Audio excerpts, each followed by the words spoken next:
यह स्टोरी शुरू होती है जब मैं घर से गुस्से में बड़बड़ाते हुए निकल आया था और बस स्टैंड की तरफ आगे बढ़ने लगा।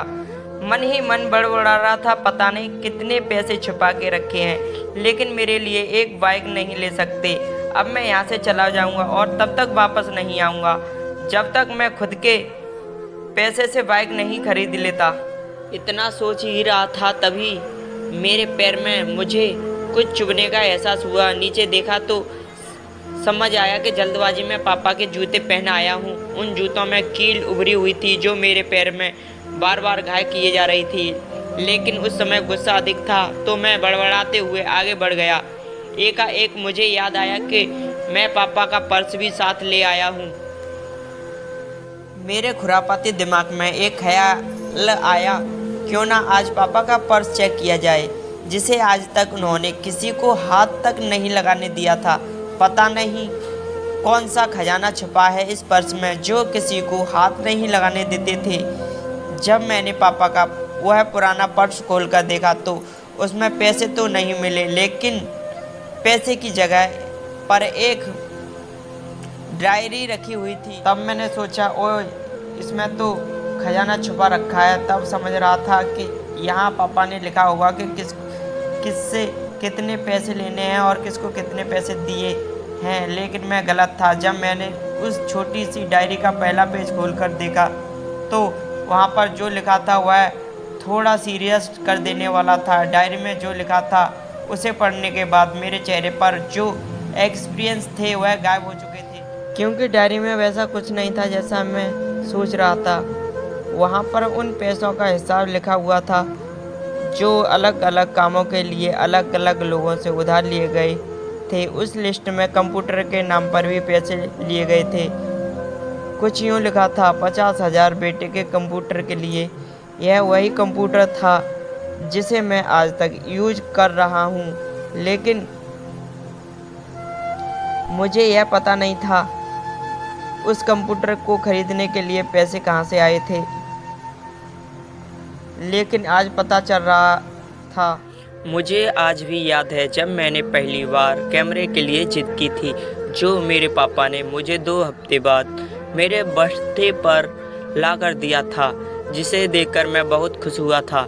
और मुझे खुश देखकर मुझसे कहीं ज़्यादा अगर कोई खुश था तो वह थे पापा। अब मेरे चेहरे से गुस्सा एकदम गायब हो चुका था।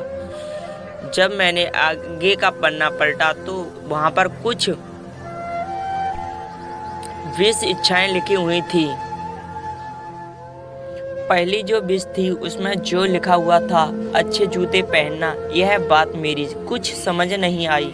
तभी मेरा पाँव अचानक सड़क पर भरे हुए पानी पर जा पड़ा और तभी मेरे पाँव में कुछ गीलापन होने का एहसास हुआ। तब मैंने जूता उतार कर देखा तो उसका तला टूटा हुआ था। यह देखकर मुझे डायरी में लिखी बात याद आ गई।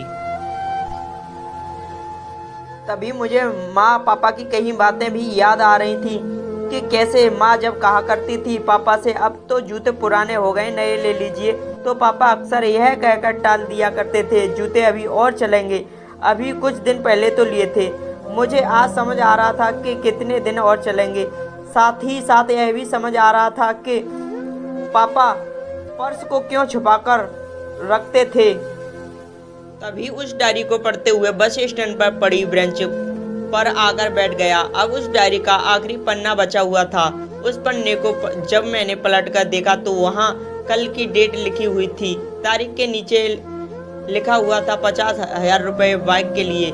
इतना पढ़ा और दिमाग सन्न रह गया। अब मेरे मन में कोई शिकवा गिला नहीं बचा था, बस मेरी आंखों से आंसू चले जा रहे थे। मुझे आज तक नहीं पता तब मैं क्यों रोए जा रहा था। अब मैं जल्दी से घर की तरफ भागा, लेकिन जूतों की वह कील पाँव में अब तक घाव बनाने में कामयाब हो चुकी थी। मैंने जूतों को रास्ते में ही निकालकर फेंक दिया और भागते लड़खड़ाते हुए घर जा पहुंचा। लेकिन पापा घर पर नहीं थे। मैं समझ गया वह कहाँ थे। सीधा पास वाली बाइक एजेंसी की तरफ भागा। पता नहीं आज कहाँ से इतनी ताकत आ गई थी कि भागते हुए थक नहीं रहा, और वह भी बिना जूतों के नंगे पैर।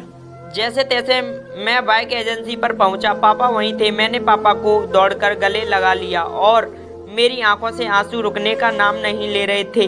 पापा को समझ नहीं पा रहे थे आखिर हो क्या रहा है, मैं क्यों रो रहा हूँ। मैंने पापा से कहा, पापा मुझे मोटरसाइकिल नहीं चाहिए, आप अपने लिए जूते ले लीजिए।